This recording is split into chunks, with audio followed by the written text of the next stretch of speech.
สบายดีท่านผู้ชมที่เคารพตอนรับท่านผู้ชมเข้าสู่การรายงานข่าวสดภาคเที่ยงจากของข่าวโทรภาพแห่งชาติข่าวสดภาคเที่ยงประจำวันพฤหัสวันที่25กันยายน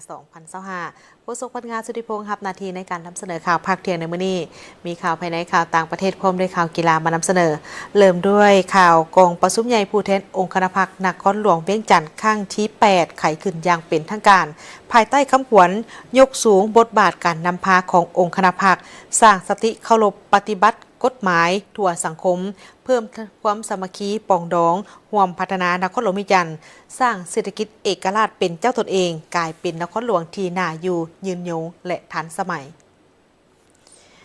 กองประชุมใหญ่ผู้แทนองค์คณะพรรคนครหลวงเวียงจันทร์ครั้งที่8ได้ไขขึ้นอย่างเป็นทางการในตอนเช้าของวันที่25กันยายน2025นี้ที่หอประชุมแห่งชาติโดยการเป็นประธานของสหายอนุภาพตุลาลมเลขาธิการศูนย์กลางพรรคเลขาคณะพรรคประธานสภาปฏิชนนครหลวงเวียงจันทร์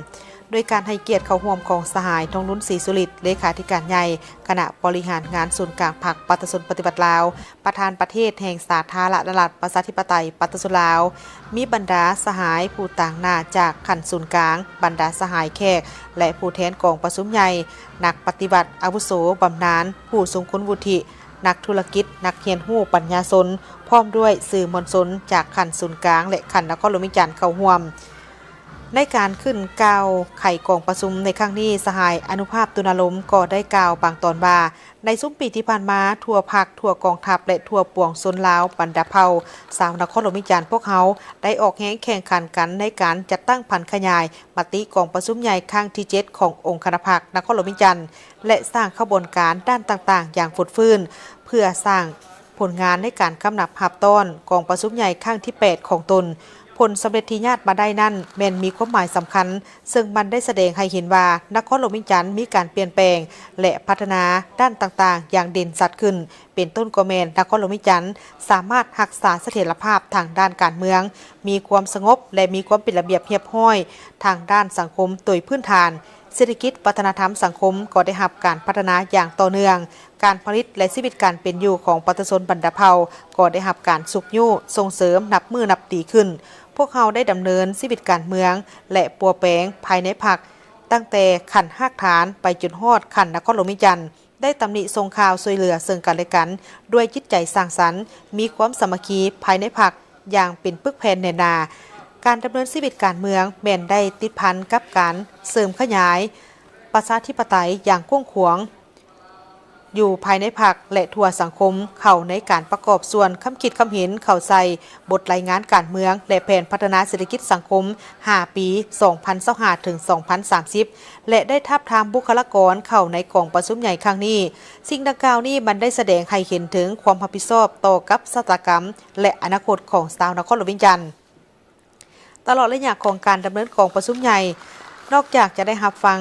ห่างรายงานการเมืองและแผนพัฒนาเศรษฐกิจสังคมแล้วยังได้พร้อมกันค้นคว้ายังได้พร้อมกันค้นคว้าลงลึกและตีราคาบรรดาจุดดีจุดอ่อนของโครงข้างสาเหตุและบทเรียนที่ถอดถอนได้และพร้อมกันนั้นก็ได้มีการรับพ้องเอาทิศทางแผนการในการพัฒนาเศรษฐกิจสังคมใน5 ปีต่อหน้าพร้อมกันนั้นก็ยังจะได้รับฟังในการประกอบคำคิดคำเห็นของบรรดาตัวแทนจากบรรดาแผนกการองค์การเทียบเท่าแผนกของทางแขวงและครอบครัวตัวแบบอีกจำนวนหนึ่งปัญหาที่สำคัญในกองประชุมครั้งนี้บรรดาสหายผู้แทนแม่นได้มีการใช้สิทธิประชาธิปไตยปอนบัตรเลือกเอาคณะบริหารงานพรรคแขวงสุดใหม่เพื่อเป็นผู้นำพาในการจะตั้งปฏิบัติมติกองประชุมใหญ่ครั้งที่2ขององค์คณะพรรคแขวงและได้รับผลสำเร็จมีการปอนบัตรคัดเลือกเอาผู้แทนที่จะไปร่วมกองประชุมใหญ่ครั้งที่12ของพรรคที่จะไขขึ้นในตอนหน้านี้กองประชุมใหญ่ในครั้งนี้โดยการเป็นเกียรติอย่างสูงที่ได้รับฟัง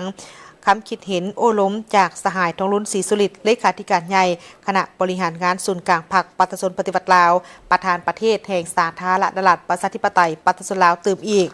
ในโอกาสดังกล่าวนี้สหายอนุภาพตุลาลมก็ได้เรียกร้องมายังบรรดาสหายผู้แทนกองประชุมใหญ่จงพร้อมกันเสิร์ชสู่ความรับผิดชอบสูงเสริมขยายสิทธิประชาธิปไตยอย่างแข็งแรงและสุมสติปัญญาเข้าใส่การค้นคว้าและตกลงปัญหาต่างๆอย่างลึกซึ้งถึงท้องถูกต้องตามแนวทางของพรรคและสอดคล้องกับท่าแห่งที่บ่มซ่อน สภาพและจุดพิเศษตัวจริงของนครหลวงเวียงจันทน์เพื่อเฮ็ดให้กองประชุมใหญ่ในครั้งนี้มีผลสำเร็จตามจุดประสงค์และระดับคาดหมายที่กำหนดไว้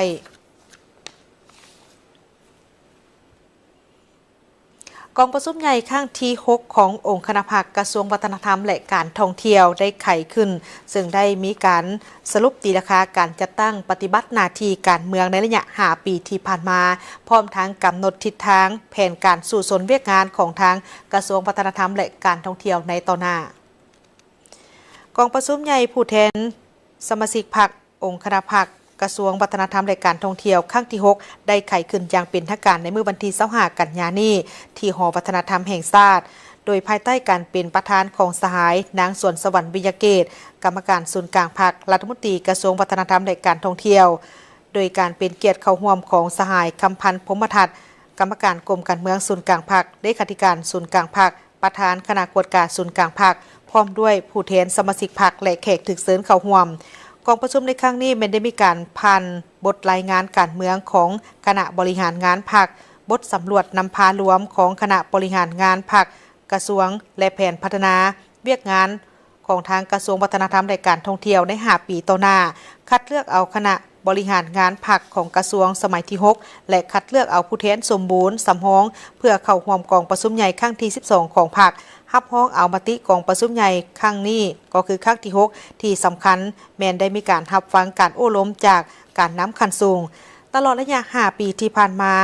ทางคณะพรรคกระทรวงวัฒนธรรมและการท่องเที่ยวก็ได้ผันขยายและจัดตั้งปฏิบัติแผนพัฒนาด้วยผลสำเร็จหลายด้านถึงแม้ว่าจะประเสริฐหน้ากับข้อยุ่งยากและสิ่งท้าทายบ่น้อยแต่ก็ได้ส่งผลกระทบโดยกงต่อกับการชี้นำพาของคณะพรรคก็คือการจัดตั้งปฏิบัติหน้าที่การเมืองของกระทรวงวัฒนธรรมและการท่องเที่ยวแต่ภายใต้การนำพาชี้นำของทางศูนย์กลางพรรคและความรับผิดชอบของคณะพรรคกระทรวงความเป็นเจ้าการของบรรดาหน่วยพรรคสมาชิกพรรคพนักงานรัฐกรได้เฮ็ดให้การจัดตั้งปฏิบัติแม่นปฏิบัติตามพระบทบาทและขอบเขตสิทธิ์ของตนอย่างตั้งหน้าโดยถือเอาเวียกงานการเมืองแนวคิดเป็นกกเฮ็ดให้ทันแถวสมาชิกพรรคพนักงานมีความอุ่นเอียนทุนเทียงซึ่งแสดงออกในด้านของเวียกงานแถลงข่าวสื่อมวลชนได้เฮ็ดหน้าที่ในการรับใช้เป็นกระบอกเสียงที่แหลมคมของภาครัฐในการโฆษณาข้อมูลข่าวสารให้ทั่วสังคมอยู่ทั้งภายในและต่างประเทศได้รับรู้อย่างถูกต้องและทั่วถึงเฮ็ดให้ประชาชนบรรดาเผ่าได้รับรู้และเข้าใจอย่างลึกซึ้งสังคมมีความสงบปลอดภัยและมีการเมืองมีเสถียรภาพอย่างนักแน่นอันที่พ้นเด่นก็แม่นนักรบสื่อมวลชนได้ตั้งหน้ารับใช้หน้าที่การเมืองเพื่อเป็นการโฆษณาบั้นสำคัญต่างๆของพรรคของชาติเป็นต้นก็แม่น2 วาระแห่งชาติและการเป็นประธานอาเซียนในปี 2024 ปีท่องเที่ยวลาว 2024 3 วันประวัติศาสตร์และวันสำคัญต่างๆของพรรคของชาติตามทิศซี่น้ำของขันถึงอย่างเป็นขบวนฟุดฟื้นเคียงคู่กันนั่นก็ได้เฮ็ดหน้าที่ในการเป็นพาหนะในการเผยแพร่กระจายข้อมูลข่าวสารที่จำเป็นให้ทั่วสังคมได้รับรู้อย่างทันการเป็นต้นก็แม่นการแจ้งเตือนความเสี่ยงที่อาจจะก่อให้เกิดอุทกภัยทางธรรมชาติและการระบาดของพยาธิแต่ละฤดูกาลปัญหาอุบัติเหตุและปรากฏการณ์หยอดท่อทางสังคมและอื่นๆเวียกงานวัฒนธรรมก็ได้รับการส่งเสริมอย่างก้งขวางถือเป็นพื้นฐานให้แก่ความยืนยงคงตัวของชาติแนใส่ในการเต้าโฮมความสามัคคีปองดองของประชาชนบรรดาเผ่าให้เป็นจิตหนึ่งใจเดียวประกอบส่วนเข้าในการอนุรักษ์ปกปักรักษาพร้อมทั้ง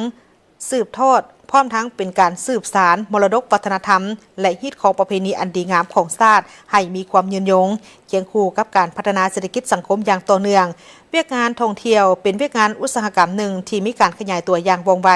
ซึ่งหลายประเทศในโลกนับทางประเทศที่พัฒนาแล้วและประเทศที่กำลังพัฒนาก็ล้วนแต่เห็นถึงความสำคัญต่อกับการพัฒนาและส่งเสริมการท่องเที่ยวเป็นตัวขับเคลื่อนทางด้านเศรษฐกิจสังคมในการขยายตัวอย่างต่อเนื่องทั้งสามารถสร้างรายรับที่เป็นเงินตราต่างประเทศสำหรับทิศทางในต่อหน้าแม้จะสืบต่อในการเพิ่มทวีการนำพาซี่นำอย่างเข้มแข็งคุ้มครองศักดิ์สิทธิ์ต่อกับขงเขตวัฒนธรรมพัฒนาการท่องเที่ยวและด้านการสร้างบุคลากรให้มีคุณภาพและมีประสิทธิภาพ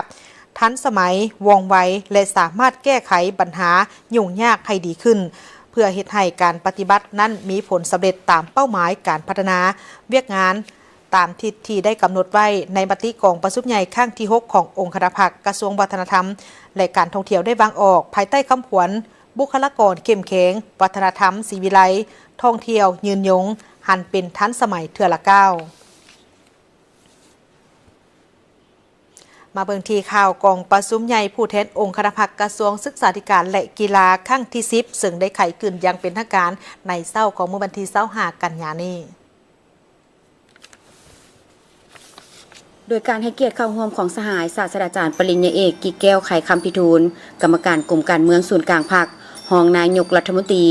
ภายใต้การเป็นประธานของสหายรองศาสตราจารย์ปริญญาเอกทองสฤทธิ์มังนอเมฆเลขาธิการศูนย์กลางพรรคเลขาคณะบริหารงานพรรคกระทรวงรัฐมนตรีกระทรวงศึกษาธิการและกีฬามีบรรดาคณะประจำพรรคกระทรวงคณะจัดตั้งศูนย์กลางพรรคกรรมการพรรคกระทรวงพนักงานสมาชิกพรรคพร้อมด้วยพนักงานบำนาญและแขกถูกเชิญเข้าร่วมและโอกาสอันสง่าราศีนี้ในนามจากหน้าให้คณะประธานกองประชุมข้าพเจ้า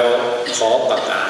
ให้กองประชุมผู้แทนครั้งที่ 10ขององค์คณะพักกระทรวงศึกษาธิการและกีฬาขึ้นอย่างเป็นทางการนับแต่วินาทีนี้เป็นต้นไป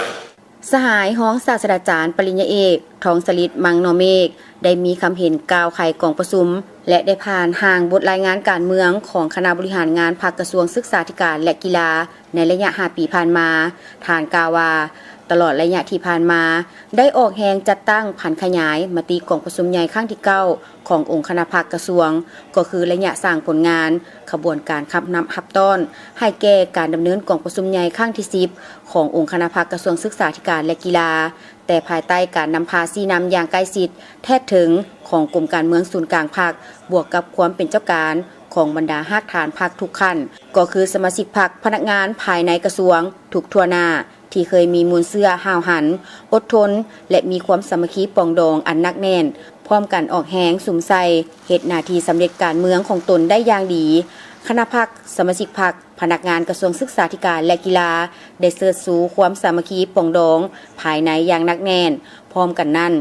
ได้มีการปรับปรุงปรับแปลงภายในพรรคเปิดบ้านเสริมซึมหำเฮียนเอกสารมติคำสั่งของพรรคสร้างขบวนการและลงติดตามกฎการจัดตั้งปฏิบัติแผนการก่อสร้างหน่วยพรรคปลอดภัยเข้มแข็งและนักแน่นได้สุกยุการดำเนินกองประชุมใหญ่ของบรรดาหน่วยพรรคหากฐานและ3องค์การจัดตั้งมหาชน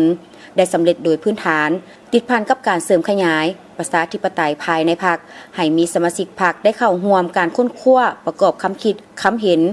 เข้าใส่หางรายงานการเมืองแผนพัฒนา5 ปีของแขนงศึกษาธิการและกีฬาในซุ้มปีต่อหน้าก็คือเอกสารสำคัญต่างๆและค้นคว้าบุคลากรเข้ารับสมัครและเข้าร่วมกองประชุมถูกต้องตามกฎระเบียบของพรรควางออกอันพ้นเด่นขององค์คณะพรรคกระทรวงศึกษาธิการและกีฬาในระยะ5 ปีผ่านมาได้เอาใจใส่ต่อเวียกงานปรับปรุงและขยายพรรคเพื่อสร้างพรรคให้ปลอดภัยเข้มแข็งและนักแน่นปัจจุบันทั่วองค์คณะพรรคกระทรวงศึกษาธิการและกีฬาประกอบมี182หากฐานพรรคและ1องค์คณะพรรคเทียบเท่าองค์คณะพรรคเมืองเทียบใส่กับ5 ปีผ่านมาคณะพรรคหากฐานเพิ่มขึ้น1หากฐานหน่วยพรรคหากฐาน8หน่วยและหน่วยพรรคที่ขึ้นกับคณะพรรคหากฐาน12หน่วยมีสมาชิกพรรคทั้งหมด 3,333 สหายหญิง 1,457 สหายเทียบใส่กับ5 ปีผ่านมาขยายสมาชิกพรรคสมบูรณ์ได้464 สหายได้เอาใจใส่สร้างหน่วยพรรคปลอดภัยเข้มแข็งและนักแน่นแนใส่สร้างพรรคให้เข้มแข็งรับประกันลักษณะน้ำหน้าได้853หน่วยพรรคได้ปรับปรุงคุณภาพของการเรียนการสอนในชั้นประถมศึกษาสนองอุปกรณ์รับใช้การเรียนการสอนฝึกอบรมครูและปรับปรุงพื้นฐานโครงสร้างต่างๆรวมทั้งสิ่งอำนวยความสะดวกทางด้านสุขอนามัยปรับปรุงพื้นฐานโครงสร้างให้บรรดาโรงเรียนมัธยมจำนวนหนึ่งในทั่วประเทศพิเศษแม้นได้พัฒนาขอบวุฒิการศึกษาที่สามารถเชื่อมต่อกันระหว่างการศึกษาในและนอกโรงเรียนซึ่งได้เฮ็ดให้ประชากรหนุ่มผู้ปละการเรียนให้ได้รับการบำรุงผ่านการศึกษานอกโรงเรียนและฝึกอบรมวิชาชีพหลายขึ้นและสำหรับกีฬาระดับสูงก็ได้รับการปรับปรุงด้านการคุ้มครองบริหารคุณภาพของครูฝึกและนักกีฬาขึ้นเป็นก้าวๆได้เข้าร่วมการแข่งขันระดับสากลสามารถญาติได้เหรียญต่างๆจำนวนหลวงหลายทั้งภายในและต่างประเทศ บรรดาผู้แทนกองประชุมได้พร้อมกันประกอบคำเห็นเกี่ยวกับการจัดตั้งปฏิบัติมติกองประชุมใหญ่ครั้งที่9ที่ผ่านมาเพื่อตีราคาผลสำเร็จขอขาดตกบกพร่องและซอกให้เห็นสาเหตุเพื่อจะนำไปแก้ไขให้ถูกต้องว่องไวทันการพร้อมนั้นกองประชุมจะได้รับร้องเอาคำขวัญทิศทางรวมคาดหมายสู่ชนเพื่อเฮ็ดให้การสร้างสาพัฒนาประเทศชาติบรรลุตามคาดหมายที่ได้กำหนดไว้และกองประชุมจะดำเนินการเลือกตั้งเอาคณะบริหารงานภาคกระทรวงศึกษาธิการสมัยที่10เพื่อเป็นคันทุงสืบต่อนำพาซี่นำจัดตั้งผันขยายมติกองประชุมใหญ่ครั้งที่10และพิเศษกองประชุมใหญ่ครั้งนี้จะได้รับฟังการโอ้ล้มของสหายศาสตราจารย์ปริญญาเอกกิแก้วไขคำพิทูลซึ่งจะเป็นทิศซี่นำอันสำคัญให้แก่คณะบริหารงานภาคกระทรวงศึกษาธิการและกีฬาสุดใหม่และผู้แทนกองประชุมสืบต่อนำไปจัดตั้งพันขยายให้ปรากฏผลเป็นจริงเติมอีก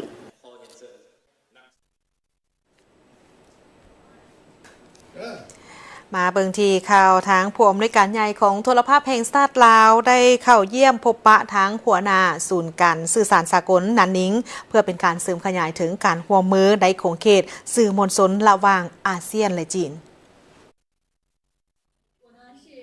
ในโอกาสเคลื่อนไหวเฮ็ดเวียกและเข้าร่วมกองประชุมตัวมวลสื่อมวลชนจีนอาเซียนปี 2025 อยู่นครหนานหนิงแขวงกวงซีสาธารณรัฐประชาชนจีนในระหว่างวันที่ 15-19 กันยายน ปี 2025 ท่านนางสิมณีแก้วแก่นผู้อำนวยการใหญ่โทรภาพแห่งชาติลาวพร้อมด้วยคณะผู้แทนจากวิทยุโทรภาพอินโดนีเซียและ MCOT ประเทศไทยได้เข้าพบปะกับท่านหลงหยานยูเวหัวหน้าศูนย์การสื่อสารสากลหนานหนิงเพื่อหัดแน่นสายพัวพันการร่วมมือและแลกเปลี่ยนข้อมูลข่าวสาร